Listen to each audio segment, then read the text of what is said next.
Daremos continuidade nesse vídeo sobre o assunto do último vídeo, predestinação ou escolha própria.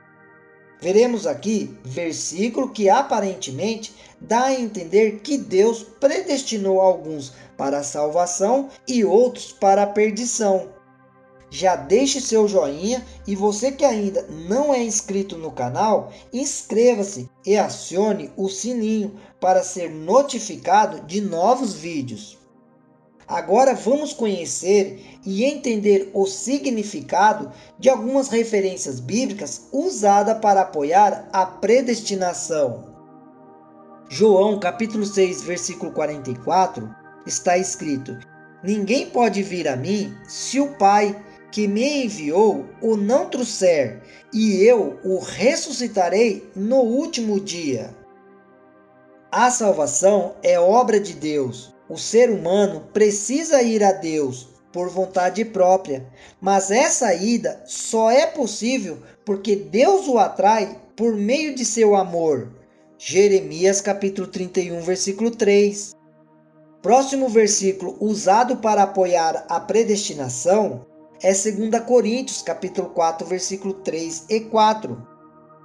Mas se ainda o nosso evangelho está encoberto, para os que se perdem está encoberto, nos quais o Deus desse século cegou os entendimentos dos incrédulos, para que não lhes resplandeça a luz do evangelho da glória de Cristo, que é a imagem de Deus.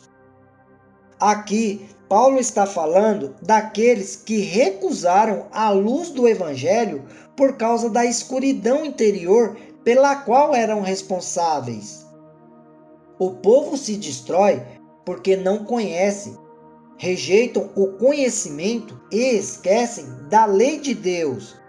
Deus não determinou assim, foi uma escolha própria feita pelo povo. Algumas condições podem ocultar o poder salvífico do Evangelho. Na igreja de Corinto, por exemplo, espírito partidário, rivalidade, disputa, imoralidade, orgulho e egoísmo na vida de alguns acabaram por ocultar o evangelho deles próprios. O evangelho aberto deve ser recebido por mentes e corações abertos. João capítulo 8, versículo 47 está escrito: Quem é de Deus, escuta as palavras de Deus. Por isso, vós não as escutais, porque não sois de Deus. Quem deseja humildemente ser de Deus, Deus o recebe alegremente. 1 João capítulo 4, versículo 6 está escrito: Aquele que conhece a Deus, ouve a voz de Deus e o aceita. Aquele que não é de Deus, não ouve e o rejeita. As pessoas não rejeitam a verdade por causa da falta de evidência. Na verdade, elas creem em muitas coisas com pouca evidência. As pessoas rejeitam a verdade porque esta o condena. A verdade reprova os pecados dela e lhe perturba a consciência.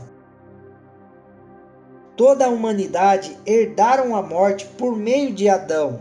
Romanos capítulo 5, versículo 12. A situação de degradação humana é parecida com a morte física. Assim como Cristo foi vivificado dentre os mortos, o ser humano também é vivificado da morte espiritual. O propósito divino é levar as pessoas a uma nova esfera, a uma nova relação, regidas por novos princípios.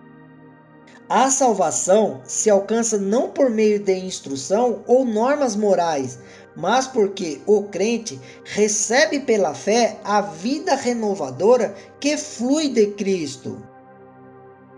Efésios capítulo 1, versículo 4 e 5 está escrito: Como também nos elegeu nele antes da fundação do mundo, para que fôssemos santos e irrepreensíveis diante dele em amor, e nos predestinou para filhos de adoção por Jesus Cristo, para si mesmo, segundo o beneplácito de sua vontade.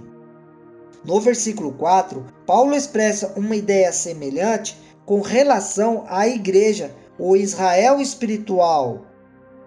É uma eleição geral e não individual. O plano da salvação foi estabelecido antes da criação do mundo, quando Deus se propôs a salvar aquele que aceitassem seu plano. Apocalipse capítulo 13, versículo 8. O versículo 5 é referente à explicação de Romanos capítulo 8, versículo 29. É em Cristo que a escolha pode ser feita, pois toda a vida espiritual está centrada nele. Aqueles que vão a Cristo são escolhidos para ser salvos, assim como alguém que se junta a um coral é escolhido para cantar.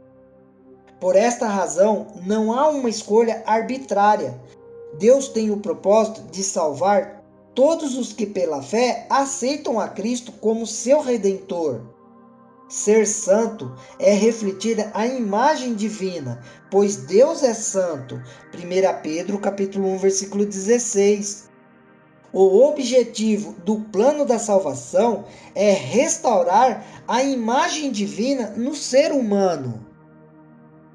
Filipenses capítulo 2, versículo 13 está escrito: porque Deus é o que opera em vós, tanto o querer como o efetuar, segundo a sua boa vontade.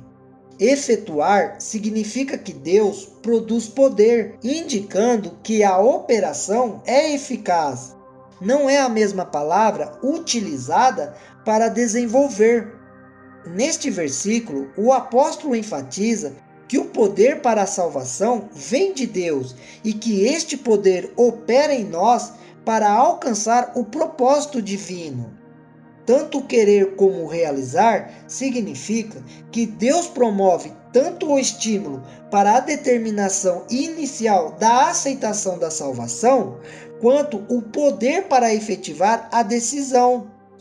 Isso não significa que somos entidades completamente passivas, sujeitas apenas à ação de Deus, mas que Ele promove o estímulo que desperta em nós o desejo de ser salvo. Deus nos capacita a tomar a decisão de alcançar a salvação e nos supre com a energia para efetivar a decisão para que a salvação seja realizada em nossa vida.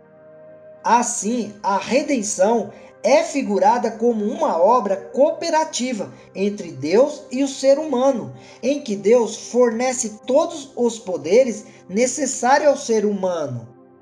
Deus anseia pela salvação do ser humano e tem feito tudo o que pode para todos serem salvos. A boa vontade de Deus é que as pessoas sejam salvas. Ninguém deseja mais a nossa salvação do que o Pai Celeste.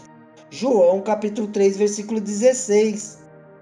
Essas explicações são mais que suficientes para tirarmos nossas conclusões e acreditarmos que a Bíblia não apoia a predestinação.